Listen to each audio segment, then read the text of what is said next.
Good morning, everyone. So, this morning, once again, we are all gathering to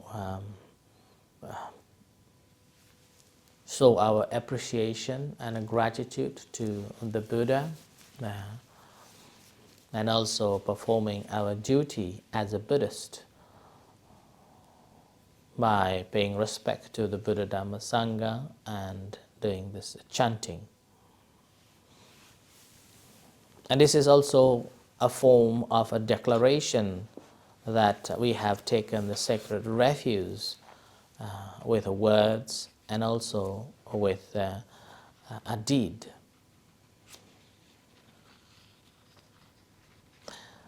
As a Buddhist, it is very necessary to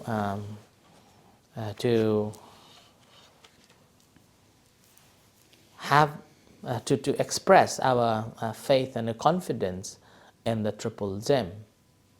So deep confidence in these with the characteristics is very necessary. Thus, we become a follower of the Buddha and become real Buddhists.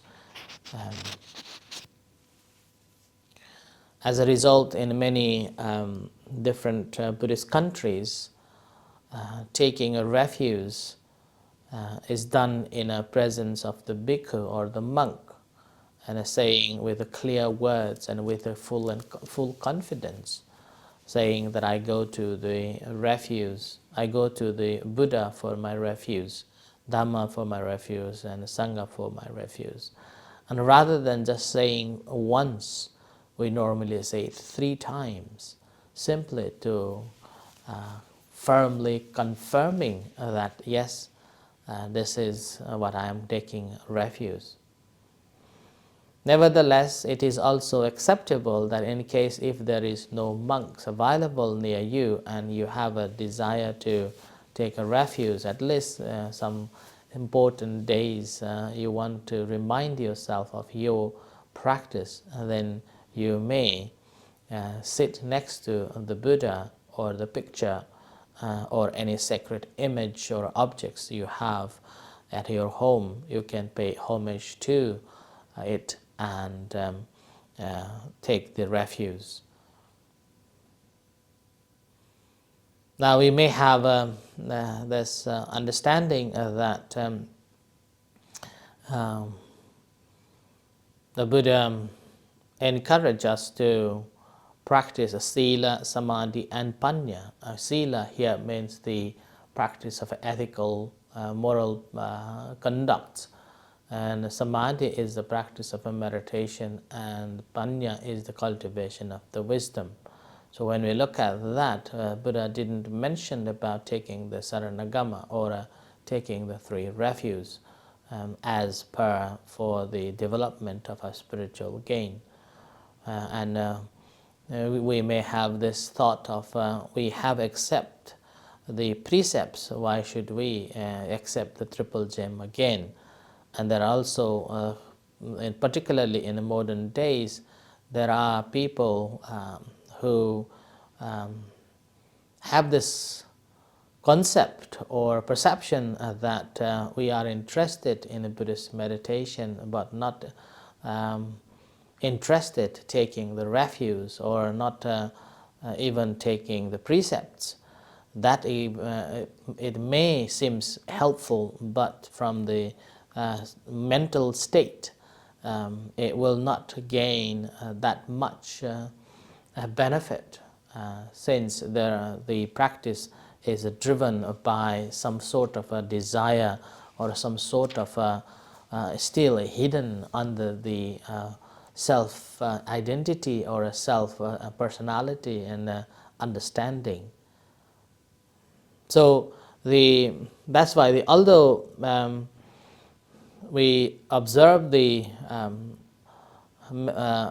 sila, the precepts, it is very important that we take the refuge and also a practice so that the practice becomes much more fruitious.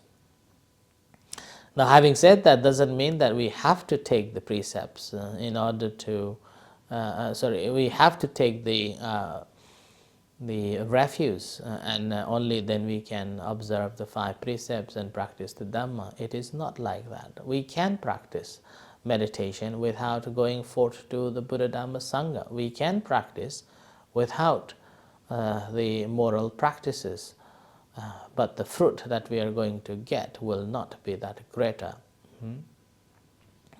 So, but when we take a refuge in a triple gem,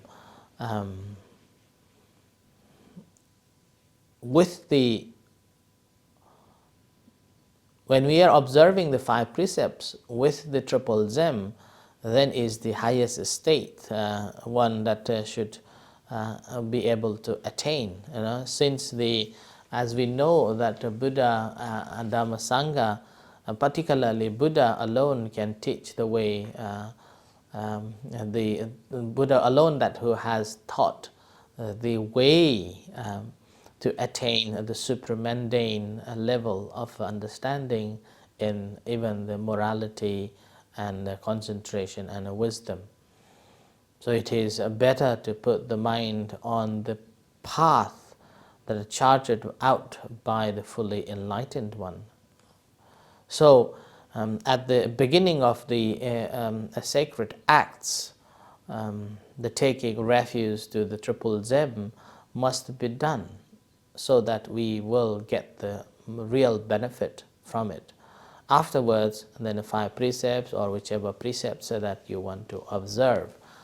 And this procedure gives more a powerful and a sacred benefit for a good-hearted Buddhist devotees or followers. So it signifies and exemplifies higher state of holy things in our life, bringing glory and sacred life as well. So it's like taking the refuge with the understanding and without understanding. When we take the young, like we have children coming to the center regularly, and young children worship and pay respect to the Buddha, to the monks. When they do it, they are doing because the parents have instructed to do this so. And the way the children are doing it, simply because parents have told them that if you are doing this, then you get the kusala kammas or the merits. It will bring you good thing. And that is the paying respect without knowledge or without understanding. So that's like an immature thing. You're doing sake of a doing, but you haven't understood much about it. So it's like only following the tradition, and this taking, the paying respect is just a tradition that we do.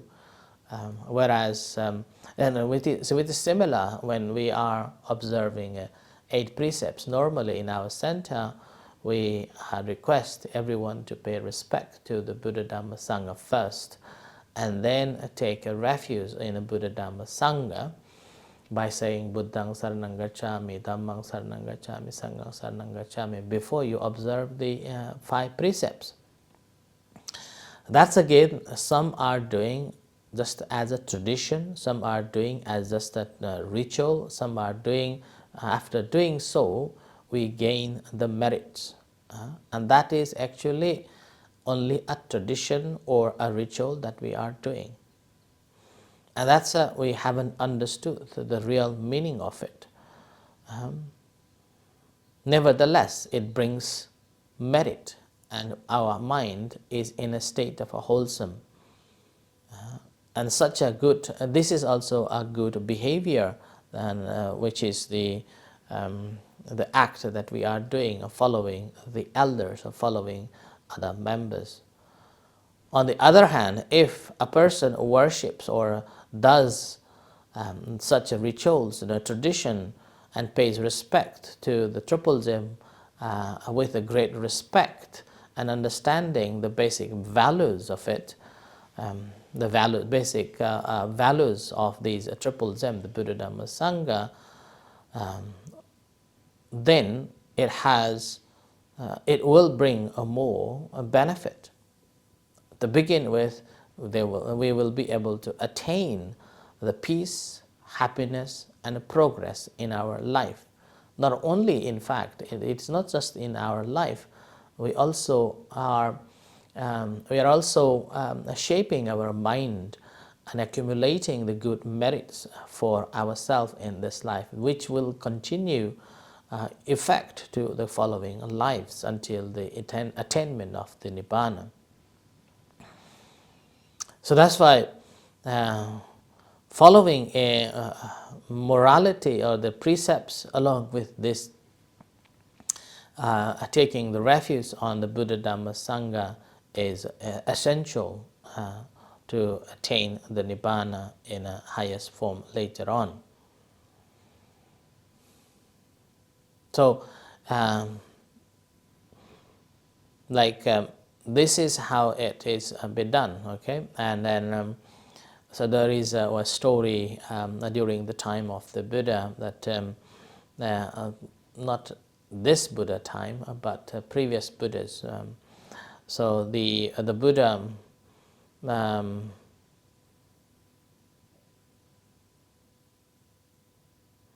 the time during the time of that Vipassana Buddha, there was a man who worked manual labor, and he had a great respect to the parents. And then during that time, he somehow had a good heart looking after the parents.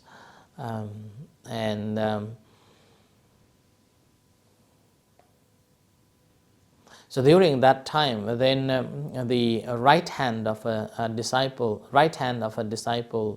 of the Vipassana Buddha was Nisavi, Thera, under whom this poor man took the refuge on the Buddha, Dhamma, Sangha, and also 5 precepts with a mindful, diligent in a moral life.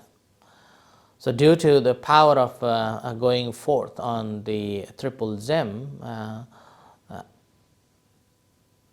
the act he did actually without understanding, but however, because of the faith and the confidence he had, so he did not violate that going forth and a practice of the morality throughout the year of his lifespan.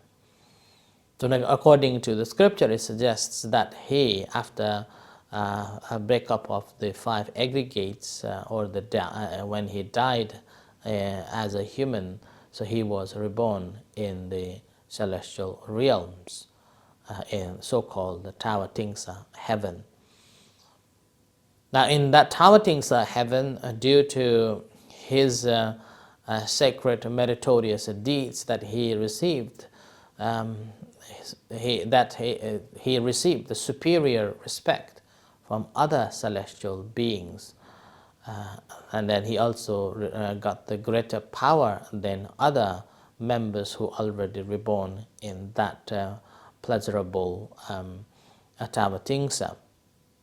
So he enjoyed better essential divine pleasures. His body was shining with a golden ray.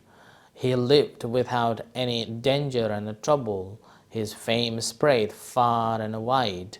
He was reborn again and again as a Saka for 80 times, as universal monarch for 75 times, as monarch in countless lives. So that's simply just one act that he did. Then at last, he, in the current Buddha's time, he was reborn as a son of a rich man, and then he became very famous a businessman during the time of this Sakyamuni Buddha in Savatthi. So when he was about 7 years old, according to the story, when he was 7 years old, this young boy went to the monastery with his friends, and at one of the when he went into the monastery, one of the monks, just as a form of a tradition, gave him 5 precepts along with the going forth to the triple gem. It's like when I was going to university, I went to monastery without knowing what's supposed to do or what's going to happen.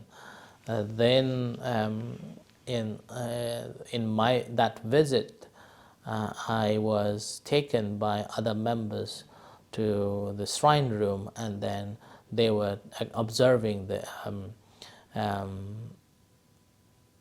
precepts. I still remember that I was asked to observe the 8 precepts, and then I asked, what is the 8 precepts?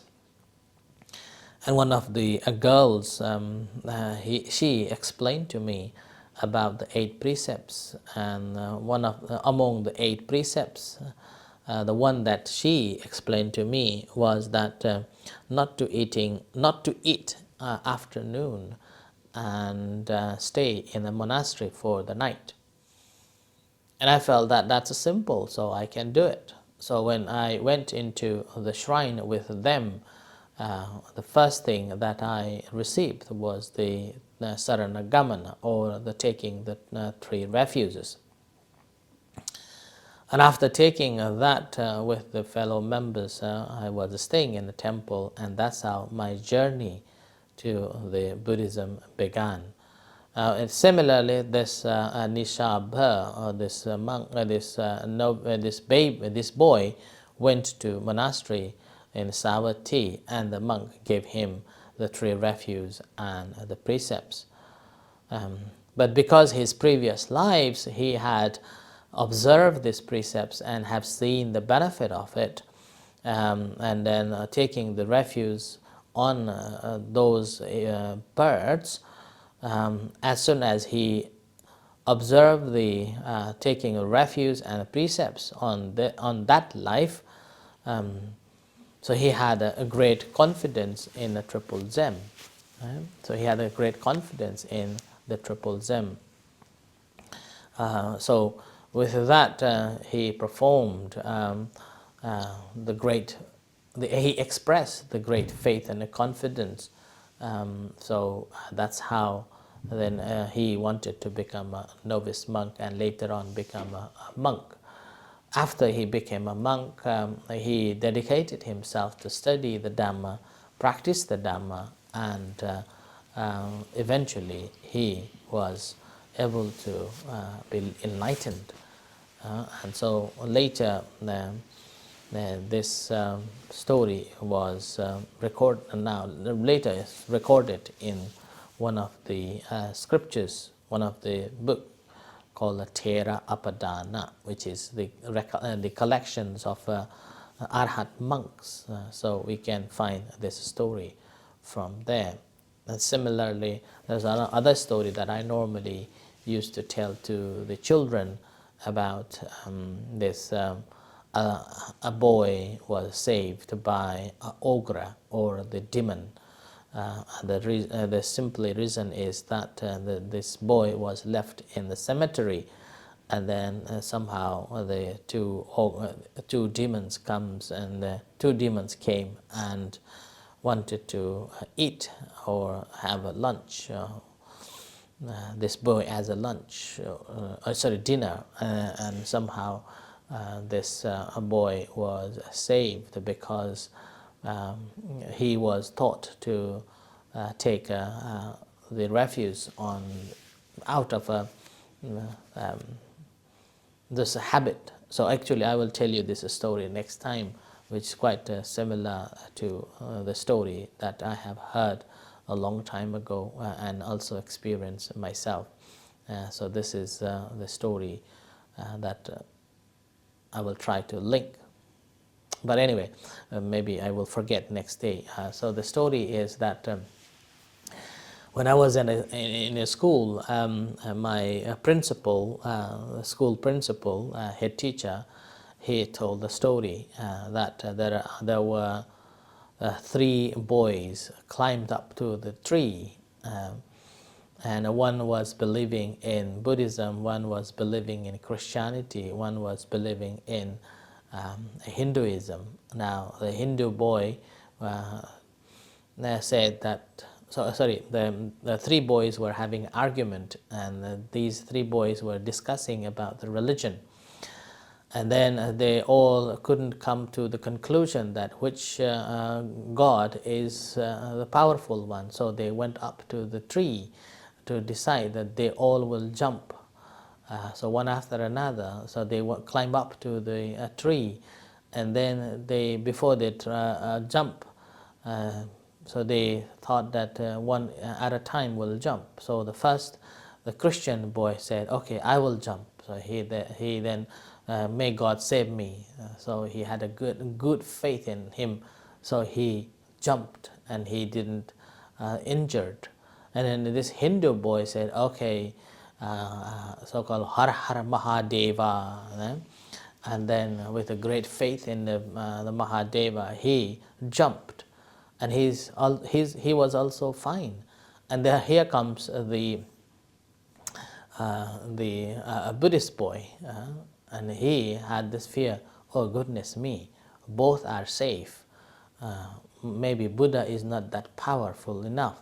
So rather than he expressed this great faith on the Buddha and jumped, he called all three names, and with that he fractured, he broke his leg. So that is the not having the confidence in his own faith that he was having.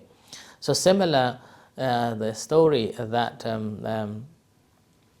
similarly, this story, this boy who was helped by this demon, the story that a father took him to the forest to collect the wood, and somehow when they arrived in a cemetery, this father placed his boy at the cemetery, and he was loading all the woods in his cart, and he, without collecting him, because this boy slept, and the father completely forgot, and this father went to the city. Now as soon as they arrived in the city gate closed, and it will be open only tomorrow morning. And now he realized that the boy left in the cemetery. So then he could not travel back to collect him. But anyway, this boy was sleeping, and this boy, while he was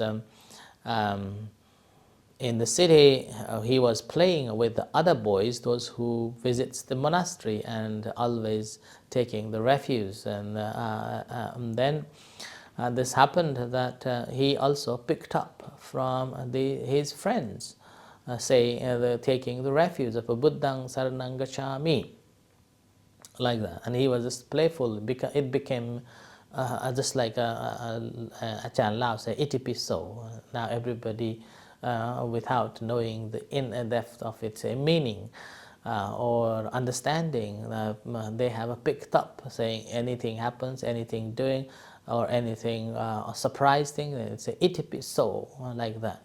So this boy also picked up itipiso, like itipiso. And then while he was sleeping, now it happened that these two demons or ogres didn't have food to eat for a week, whole week.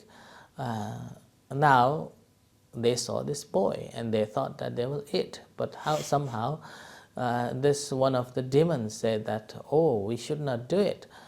We should be more conscious about the moral practices. We should not harm to the human beings. But another one was very hungry, so he wanted to eat. As they approached to this boy out of a fear or the noise, this boy just spoke out, "Itipiso." So, like Buddha said, the actual word, actual word was Namo Buddhaya. So this boy just spoke it out. And as a result of speaking it out like that, these two demons, the one who was one who was preventing eating this boy, said that, oh, we can't eat. He's a good boy. He has taken the 3 refuges. So we, rather than eating, we better protect him. So then they gave a gold. So one demon flew to king's palace and took the golden chain, golden necklace from a queen, and a queen or king, I think, gave it to this boy as a reward. And the next day couldn't find this golden necklace. Then a search began, and it's eventually found that this boy was having this. So that's how taking the refuge can save, and taking the refuge can bring lucks, and taking the refuge can be very beneficial in many forms of our life. So that's why whenever we are observing the 5 precepts in Buddhist tradition, particularly in Theravada tradition, always given this 5 precepts, the three refuges before observing the 5 precepts. So this is the reflection for today, to see the benefit of observing taking the refuge of a triple gem, the Buddha, Dhamma, and the Sangha. Now let's